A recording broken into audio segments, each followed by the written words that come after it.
Hello जी, जय माता दी। कैसे हो आप सब? तो जी आज हम बात करेंगे प्रिया हिमाचल वाली के बारे में ही।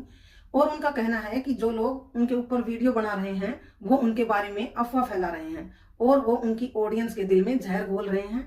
और उनका कहना है कि उनको उनके घर के मैटर में बोलने का कोई हक नहीं है। तो सबसे पहले बात करेंगे कि अफवाह कौन फैला रहा है। जब आप ये चीजें सोशल मीडिया पर दिखा रहे हैं तो लोग तो वही बोलेंगे जो आप दिखा रहे हैं।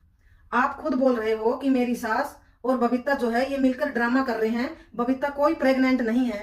जब आप खुद इसको ड्रामा बोल रहे हो तो हम एज एन ऑडियंस जब ये ड्रामा बोल रहे हैं तो आप इसको अफवाह कैसे बोल रहे हो? और आप ये भी बोल रहे हो कि बबीता ने बोला है कि मेरी शादी 8 साल पहले हो चुकी है, लेकिन आप उसका प्रूफ मांग रहे हो, आप उस पर विश्वास नहीं कर रहे हो। तो जब आप प्रूफ मांग रहे हो, आप विश्वास नहीं कर रहे हो, तो जैसे आपको प्रूफ की जरूरत है ऐसे ही जब आप ऑडियंस को दिखाते हो तो ऑडियंस को भी उस चीज की सच्चाई के बारे में आपको प्रूफ देना पड़ेगा। आपको सच्चाई क्लियर करनी पड़ेगी कि भाई क्या सच्चाई है। तो आपकी दादी आपके पास बैठी है, आपकी बुआ है, चाची है, सबको पता होगा कि भाई ये शादी 8 साल पहले हुई थी या नहीं हुई। क्योंकि शादी अगर हुई होगी तो इन सबको तो पता ही होगा, समाज के सामने शादी होती है। भरी पंचायत में जाके शादी करके लेके आते हैं। ऐसे तो है नहीं कि भाई आपकी सास ने आपके पति ने बोल दिया और शादी 8 साल पहले हो चुकी थी। जब आप कह रहे हो कि ये ड्रामा कर रहे हैं तो आप पूछो। और अगर भरी समाज में पंचायत के साथ ढोल बारात के साथ शादी नहीं हुई और आप बोल रहे हो कि अगर इन्होंने कोर्ट मैरिज करी है, तो कोर्ट मैरिज तो ऐसे होती नहीं है। क्योंकि आप तो बोल रहे हो कि मेरे हस्बैंड जो है वो 25 साल के हुए हैं अब, तो फिर तो वो 17 साल के थे 8 साल पहले। तो 8 साल पहले तो कोर्ट मैरिज तो हो नहीं सकती। और अगर आप फिर बोल रहे हो कि उन्होंने ऐसे ही भाग के शादी कर ली, 7-8 साल से ये बबीता कहाँ मिस्टर इंडिया बनी हुई थी जो ये अब सामने आ गई। और एक माँ एक बाप अपनी बेटी को 7 साल तक ऐसे ही बिठा के रखेगा? जिस आदमी ने वहां जाके भी नहीं देखा 7 साल तक, वो माँ बाप अपनी बेटी को ऐसे ही 7 साल तक बिठा के रखेगा? तो भाई ये जो आप बोल रहे हो ना, जो ये नाटक कर रहे हो, तो कुछ सोच समझ के बोलिया करो। ऐसे ही ऑडियंस पागल नहीं बैठी है कि आपने जो मुंह में आया वो बोल दिया।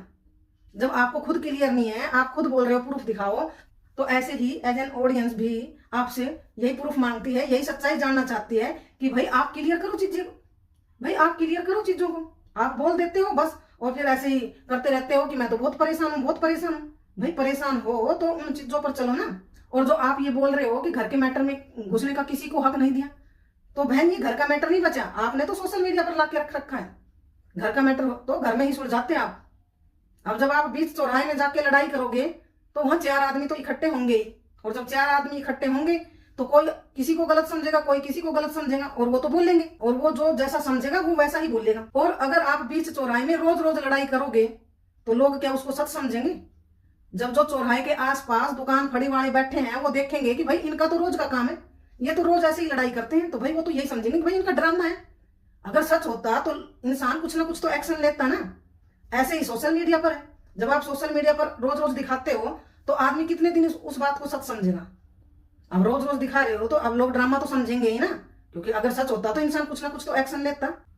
और रही बात ये जो आप बोल रहे हो ना कि जहर घोल रहे हैं ऑडियंस के मन में, ऑडियंस के मन में कोई जहर नहीं घोल रहा, सब समझदार है ऑडियंस। और ऑडियंस अब अच्छे से समझ चुकी है कि आप नाटक कर रहे हो, ड्रामा कर रहे हो। और फिर वो वहां जाके कॉमेंट करते हैं तो आप उनको डिलीट कर देते हो। क्यों? क्योंकि आपकी सच्चाई जो है वो पब्लिक के सामने आ जाएंगी। और उन्हीं की आवाज बनकर जब हम ये वीडियो डाल रहे हैं सोशल मीडिया पर तो आपको दुख होता है। क्यों? क्योंकि आपकी सच्चाई जो है ऑडियंस के सामने ना आ जाए। तो देखो ऐसा मत करो। आपने जो लोग प्रैंक करते हैं ना, प्रैंक, इससे अच्छे तो वो है कि भाई प्रैंक कर लिया सबके सामने कि भाई ये प्रैंक था। और जो लोग नाटक बनाते हैं ना, नाटक बनाते हैं, सौतेली माँ के ऊपर नाटक बनाते हैं, शराबी के ऊपर नाटक बनाते हैं, सौतन के ऊपर भी नाटक बनाते हैं। और जब वो लोग नाटक बनाते हैं ना तो वो लोग सारे जो किरदार होते हैं ना उसमें, वो लास्ट में क्षमा प्रार्थी होते हैं कि भाई अगर आपको हमारे वजह से किसी की भावनाओं को ठेस पहुंची है ना तो उसके लिए हम क्षमा प्रार्थी हैं। लेकिन आप तो लोगों की भावनाओं के साथ खेल रहे हो, इमोशंस के साथ खेल रहे हो। और आज आप क्या बोल रहे हो कि शादी कर ले दूसरी आपकी सास, तो वो कमेंट तो आपको दिखाई देते हैं। लेकिन जो कमेंट लोग कर रहे हैं कि बहन हमें बहुत दुख हो रहा है, बहुत तकलीफ हो रही है, आपको देखकर रोना आ जाता है, कितनी पब्लिक परेशान है, उसके बारे में आपको कुछ नहीं सोचना। जो पब्लिक इतनी परेशान है उसके बारे में आपको कुछ नहीं पता, उसके बारे में भी सोचो। और अपने इस नाटक को, ड्रामा को यहीं बंद कर दो। ज्यादा परेशान मत करो आप ऑडियंस को, क्योंकि ज्यादा परेशान करोगे तो मैंने कई बार बोल रखा है और मैं रुक भी रही हूँ, नहीं तो मैं फिर विद प्रूफ देखो कोई चीज लेके आऊंगी। मैं पहले बता रही हूँ, फिर मत कहना कि भाई आप ये मतलब कर दिया। मैंने कई बार वीडियो में बोल चुकी हूँ। क्योंकि आप ऑडियंस को इतना पागल मत बनाओ।